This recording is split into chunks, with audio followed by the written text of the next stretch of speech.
안녕하세요, 신이 아빠입니다. 며칠 전에는 저희 집 근처 말리브 그리고 팰리세이드 지역에서 큰 산불이 있었습니다. 큰 산불로 인해서 천여 채의 집들이 같이 전소되어 버리고 큰 재산 피해가 있었습니다. 1,500억 달러, 한국 돈으로 하면 한 200조 가량의 재산 피해가 있었고요. 인명 피해도 꽤 많은 걸로 알고 있습니다. 그날 밤에 저희 집에서도 잠을 잘 수가 없었습니다. 최고 시속 100마일 정도의 바람이 불었는데 한 번씩 여기는 우리 동네에는 산타아나 바람이라고 해서 아주 강한 강풍이 불 때가 있습니다. 주로 겨울철에 많이 부는데 이번에도 그 강풍으로 인한 산불이었습니다. 그래서 그때 마침 신이가 뉴욕에서 올 때 데리고 온 쭈니 우리 고양이가 있었는데요. 얼마나 밤새도록 그 바람 때문에 집이 흔들리면서 무서웠는지 애가 매트리스에다가 오줌을 쌀 정도였습니다. 정말 어마어마하게 심한 바람이 불었었는데 저도 그 정도의 바람은 태어나서 처음 경험해 본 것 같았습니다. 이제 겨우 산불이 진화가 되고 그 피해를 복구하는 데는 최소한 2-3년 이상 걸릴 거라고 얘기하네요. 어서 빠른 시간 안에 모든 것이 원상복구가 되었으면 하는 바람입니다. 그리고 오늘은 미국의 47대 대통령 취임식이었습니다. 트럼프 대통령의 취임식이었는데 뉴스에서는 온통 그 소식으로 아침부터 계속 그 취임식 관련 뉴스가 나오고 있네요. 저희 가게에서 일하는 히스패닉 친구들은 되게 좀 트럼프를 싫어합니다.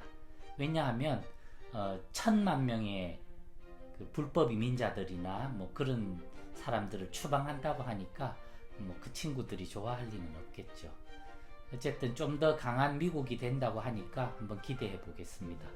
오늘 함께 나눠볼 이민 이야기는 대륙횡단에 관한 이야기입니다.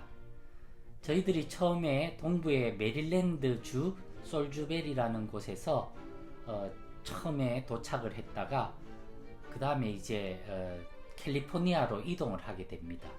그래서 5,700km의 긴 대륙횡단을 경험하게 되었는데요. 오늘 그 얘기들을 함께 나눠보도록 하겠습니다. 2003년 3월 8일 미국을 동서로 횡단하는 루트는 크게 4가지 정도가 있는데 우리는 그중 가장 단거리이면서도 평탄한 40번 도로를 따라 대륙횡단을 하기로 결정하였다. 비록 경과는 다른 루트에 비해 화려하지 않지만 아직 미국이란 나라에 익숙하지 않은 우리로서는 최선의 선택을 한 셈이다. 이종 사촌 누나 내외의 배웅을 받으며 아침 식사를 마친 우리는 95번 턴파이크를 따라 뉴저지를 벗어나 다시 델라웨어주에 있는 메모리얼 브릿지를 지나 볼티모어로 접어들었다. 볼티모어 다운타운을 멀리 보면서 한참을 달려 66번 하이웨이로 바꿔 타고 버지니아를 지나 다시 81번 사우스 도로를 따라 한참을 달리니 어느덧 석양이 내린다. 로드포드라는 작은 도시에 내려 햄턴인에서 1박을 하기로 하였다. 숙박료는 78불 정도였다.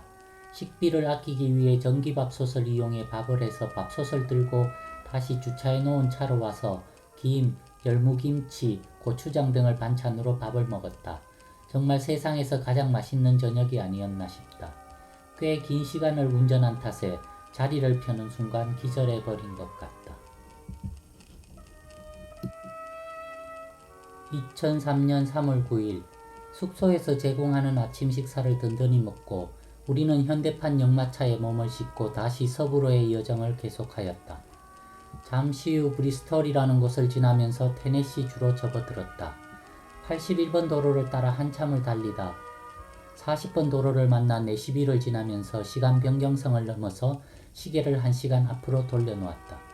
한참을 달려 도착한 곳은 멤피스, 오후 6시가 가까워서였다. 멤피스에 도착하여 컴포트인에 짐을 풀고 엘비스 프레슬리로 유명한 멤피스의 밤거리를 구경하였다. 처음 계획은 가까운 식당에 들러 간단한 식사를 하려고 했는데 우리가 숙박한 근처에는 식당이 없어 걷다 보니 30분 정도 멤피스 시내를 헤매게 되었다. 미시시피 강을 끼고 걸어가는데 얼마나 강바람이 찬지 모두 꽁꽁 얼어버렸다. 다운타운 안으로 들어가니 강바람이 조금 멎는 듯 했고 시내를 주행하는 전차가 있는 서울의 1950년대 같은 모습의 멤피스 시내를 걷다가 아주 활기 넘치는 레스토랑에 들어가게 되었다. 그곳은 엘비스 프레슬리의 동네답게 라이브 음악이 연주되고 있었고 많은 젊은이들이 생맥주를 마시는 한국으로 치면 대학로 젊은이들의 카페 같은 곳이었다. 특히 그곳에는 젊은 백인들로 가득하였는데 갑자기 목도리며 두터운 파카 등으로 완전 무장한 동양인 식구들이 들어오니 모두들 호기심의 눈길을 보내는 듯했다. 어쨌든 식당에 들어왔으니 저녁은 먹어야 했기에 팔자에도 없는 헤비메탈 라이브를 들으면서 스테이크와 후라이드 치킨으로 식사를 대신했는데 자그마치 식사비가 52불이나 나왔다. 그래도 나름의 맛집이었는지 식당 벽에 낙서가 빼곡히 적혀있어 우리도 한글로 몇 자 써놓고 나왔다. 다시 미시시피의 차가운 강바람을 맞으며 30분을 걸어 숙소로 돌아오니 그때서야 도도히 흐르는 미시시피 강이 눈에 들어왔다. 한참을 강뷰를 즐기다 잠자리에 들었다. 2003년 3월 10일 물론 숙박료에 포함이 되어 있었겠지만 숙소에서 아침이 제공되니 이만저만 편한 게 아니었다. 오늘 묵은 숙소는 규모가 커서 로비에 차려져 있는 아침 식사도 꽤 푸짐하게 보였다. 여러가지 시리얼과 팬케이크, 베이컨과 과일, 커피, 요플레로 든든히 아침 식사를 하고 다시 서쪽을 향해 출발하였다. 미시시피 강을 지나 알칸사스로 접어들었다.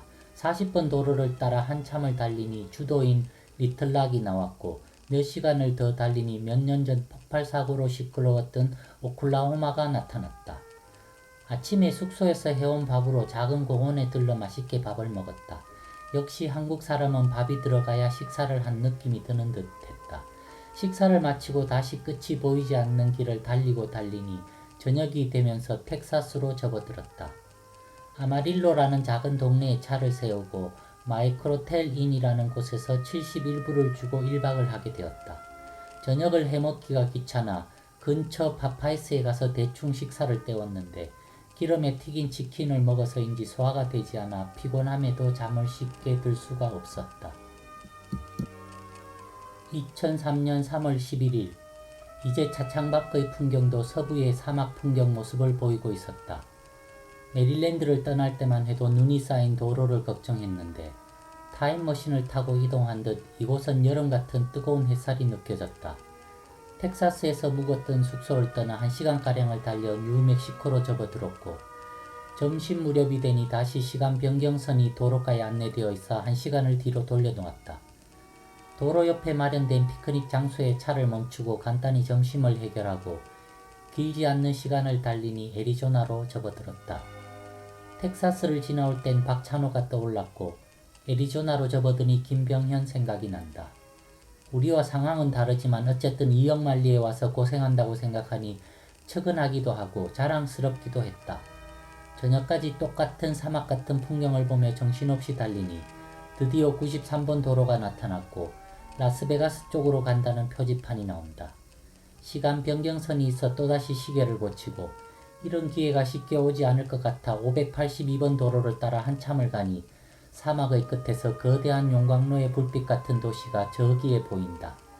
라스베가스 다운타운으로 들어서니 정말 엄청난 모습이었다.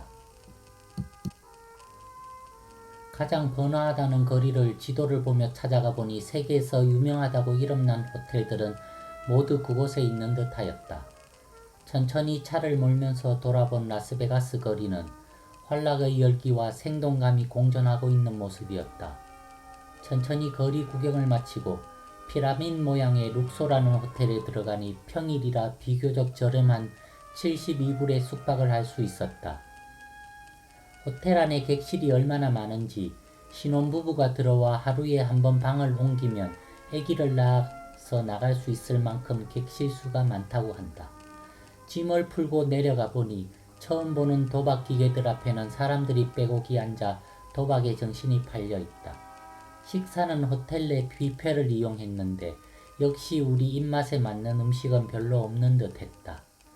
화려한 거리 구경을 하고 숙소로 돌아온 나는 12시간이 넘는 운전으로 침대에 몸을 누이자마자 정신을 잃고 말았다. 2003년 3월 12일 아침 7시에 일어나 밤과는 또 다른 모습의 라스베가스 거리를 잠시 구경하고 우리는 최종 목적지 캘리포니아를 향해 출발하였다. 15번 도로를 따라오다가 버거킹에 들러 미처 하지 못한 아침 식사를 하고 모하비 사막을 지루하게 달려 네바다주를 벗어나니 우리를 반갑게 맞는 표지판 캘리포니아. 며칠을 달리고 달려 드디어 캘리포니아에 접어드니 감회가 남달랐다. 15번 도로에서 10번 도로로 접어드니 LA가 한결 가까워진 느낌이 들었다. 격세지감이란 말을 이때 쓰는가. 차 안이 더워서 이제 에어컨 없이는 주행할 수가 없었다. 불과 며칠 전 춥다고 차 안 히터를 빵빵히 틀고 출발했었는데 잠시 후 원호원 도로를 만나 1시간가량을 달리니 최종 목적지 옥스나드에 도착할 수 있었고 큰 누나네 집에 도착할 수 있었다. 미국 대륙 횡단이라고 하지만 주마간 산식으로 한 여행이라 무엇이 어떠하다 말하기가 부끄럽지만 어찌되었든 우리 가족에게는 참으로 뜻깊은 여행이며 총 주행거리 5,700km의 대장정이었다. 수백 년 전 수많은 미국인들이 동부에서 더 나은 삶을 위해 멀고도 먼 서부로 이동하였듯 우리 가족도 더 나은 미국에서의 삶을 위해 며칠을 달리고 달려 이곳에 도착한 것이 아닌가 생각해본다. 이제 정말 시작이다. 인생이 마라톤 경기와도 같은 것이라면 이민의 삶도 역시 마라톤 경기와 같다는 생각을 해본다. 이제 이민의 마라톤 출발선에 다시 선 것 같은 느낌이 든다.